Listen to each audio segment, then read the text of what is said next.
Assalamualaikum warahmatullahi wabarakatuh. Perkenalkan, kami dari kelompok 7. Saya Nurul Hikmah dan teman saya Fiza Zulfianingrum. Kami di sini akan membahas tentang analisis data penelitian kuantitatif.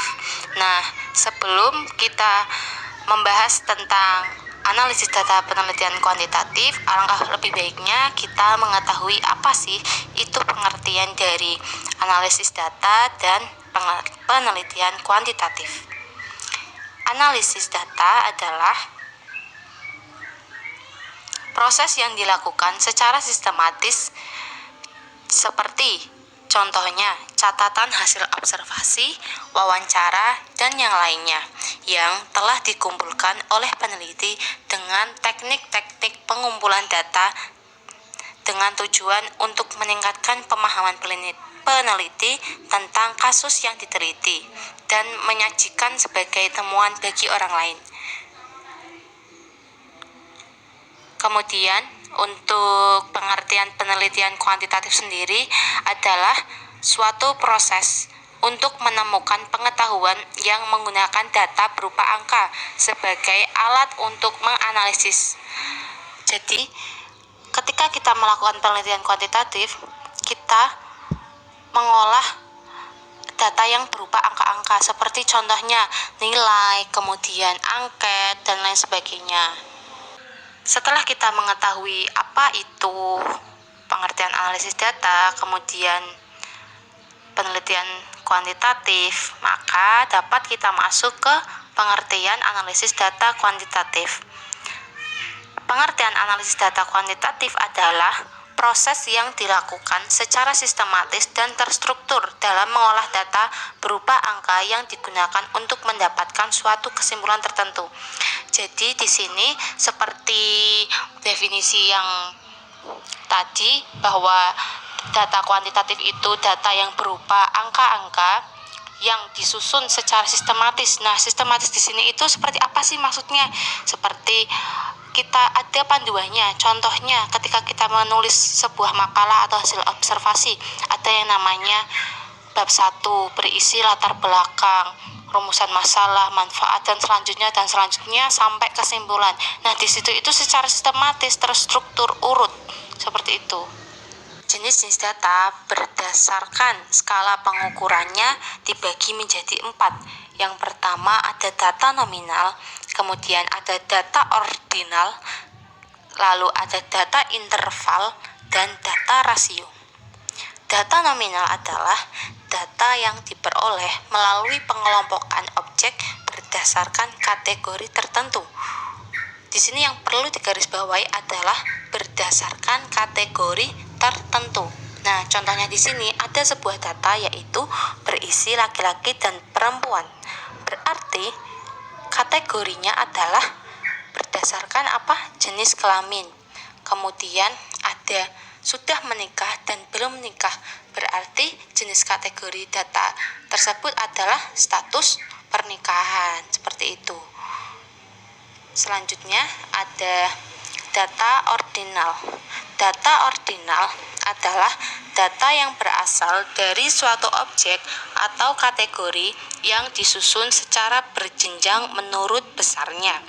Nah, di sini contohnya data ordinal adalah tingkat pendidikan, karena di situ data itu disusun secara berjenjang menurut besarnya, dari yang paling bawah sampai ke paling atas atau sebaliknya. Selain itu ada contohnya seperti pemeringkatan ranking di kelas, kemudian jabatan, pangkat, seperti itu. Selanjutnya yaitu data interval. Apa sih itu data interval? Data interval adalah data hasil pengukuran yang dapat diurutkan atas dasar kriteria tertentu serta menunjukkan sebuah sifat yang dimiliki oleh data ordinal. Nah, di sini contohnya adalah penghasilan, prestasi belajar, tinggi badan, tinggi kecerdasan, volume penjualan, dan lain sebagainya.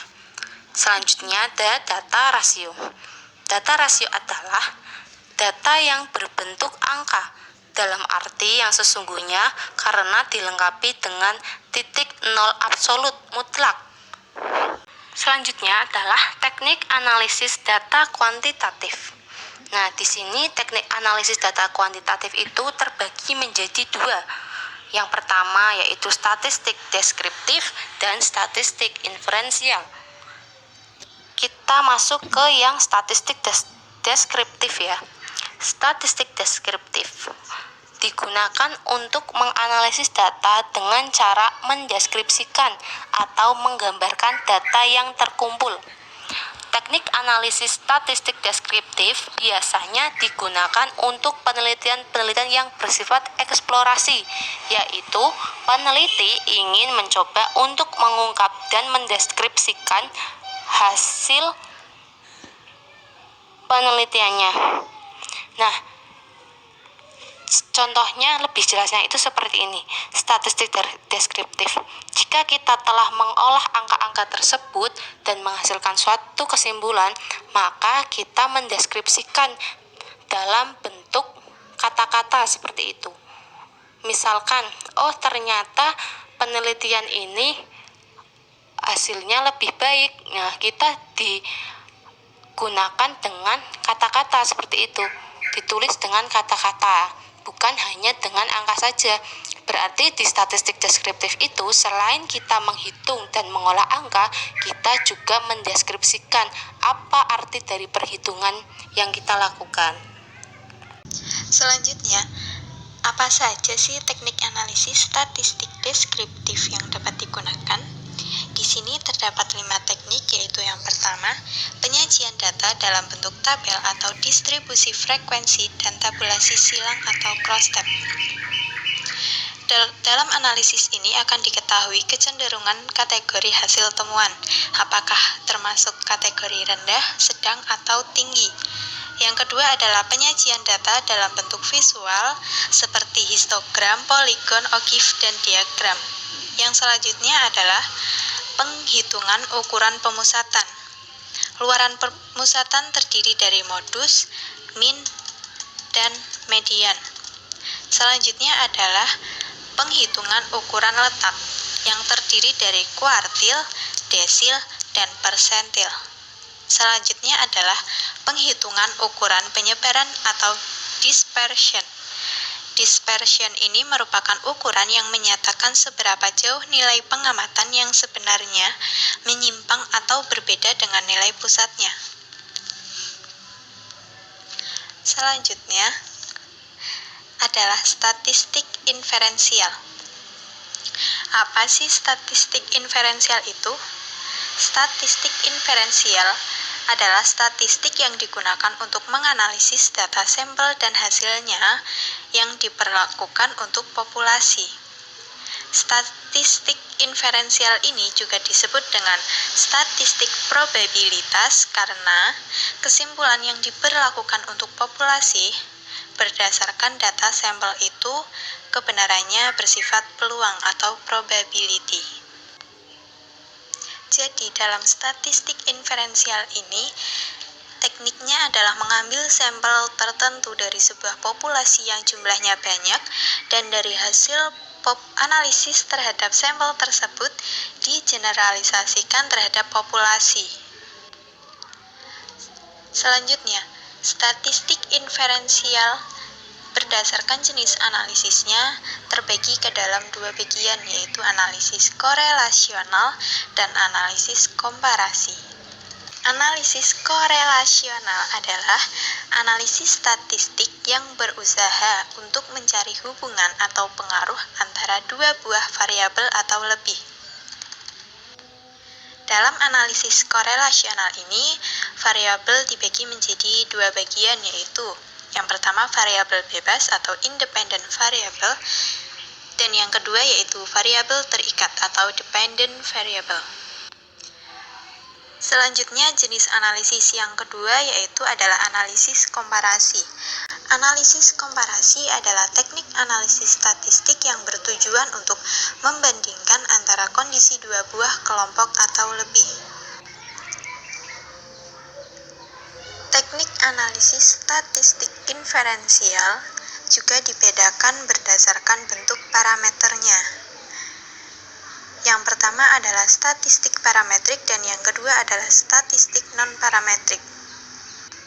Statistik parametrik adalah analisis statistik yang pengujiannya menetapkan syarat-syarat tertentu tentang bentuk distribusi parameter atau populasinya, seperti data berskala interval dan berdistribusi normal. Dengan demikian, untuk dapat menggunakan teknik statistik parametrik, harus ditinjau terlebih dahulu persyaratan-persyaratan yang harus dipenuhi. Yang jenis yang kedua yaitu statistik non-parametrik. Statistik non-parametrik adalah statistik yang tidak mengharuskan data berdistribusi normal dan jenis data yang digunakan adalah nominal dan ordinal, di mana penggunaan masing-masing teknik analisis tersebut sangat bergantung pada jenis skala datanya. Selanjutnya, di sini ada 4 teknik. Yang pertama yaitu uji T atau t-test, yang kedua yaitu ANAVA atau analisis varians, yang ketiga yaitu analisis regresi, dan yang terakhir atau yang keempat yaitu uji Z. Uji T. Uji T digunakan dalam eksperimen yang menggunakan sampel-sampel yang berkorelasi, yakni sampel yang sudah disamakan salah satu variabelnya. Uji T ini digunakan untuk mengetahui pengaruh suatu perlakuan dengan menguji signifikansi perbedaan min dari 2 sampel. Teknik yang kedua yaitu analisis varians atau ANAVA. Bila seorang peneliti ingin menguji pengaruh sekaligus dari 2 atau lebih variabel bebas terhadap satu variabel terikat, maka teknik t-test tidak memadai. Nah, teknik yang dapat digunakan untuk keperluan ini adalah analisis varians atau ANAVA. Untuk menggunakan teknik ANAVA, seorang peneliti terlebih dahulu perlu menguji persyaratan analisis, yaitu normalitas sampel dan homogenitas populasi. Teknik yang ketiga yaitu analisis regresi. Analisis regresi digunakan untuk menggambarkan model hubungan antara 2 variabel atau lebih. Sebelum data dianalisis dengan menggunakan analisis regresi, data tersebut harus memenuhi persyaratan, yakni data tersebut harus normal, homogen, dan linier. Teknik yang terakhir yaitu uji Z. Uji Z ini digunakan ketika data dengan jumlah datanya itu adalah lebih dari 30 dan standar deviasi diketahui atau standar deviasi diduga dari suatu populasi. Selanjutnya adalah teknik statistik non-parametrik. Di sini hanya terdapat 2 teknik yaitu korelasi Spearman atau Spearman Rank Order Correlation dan Chi-kuadrat. Korelasi Spearman berfungsi untuk menentukan besarnya hubungan 2 variabel atau gejala yang berskala ordinal atau tata jenjang. Biasanya data yang dianalisis adalah angka yang berjenjang, misalnya 1, 2, 3, 4, 5. Angka tersebut hanya simbol, oleh karena itu korelasi ini termasuk uji statistik non-parametrik. Teknik yang kedua yaitu Chi-kuadrat. Chi-kuadrat ini dapat digunakan untuk mengadakan estimasi maupun untuk menguji hipotesis. Pada kesempatan ini yang akan diuraikan adalah fungsi Chi-kuadrat untuk menguji hipotesis. Selanjutnya, sebagai alat uji hipotesis, Chi-kuadrat digunakan untuk menguji apakah perbedaan frekuensi yang diperoleh dari 2 sampel atau lebih merupakan perbedaan-perbedaan yang signifikan, bukan disebabkan oleh kesalahan sampling. Karena yang diuji adalah frekuensi, maka skala data yang digunakan adalah ordinal. Atas perhatiannya kami ucapkan terima kasih. Sekian presentasi dari kami. Kurang lebihnya kami mohon maaf. Wassalamualaikum warahmatullahi wabarakatuh.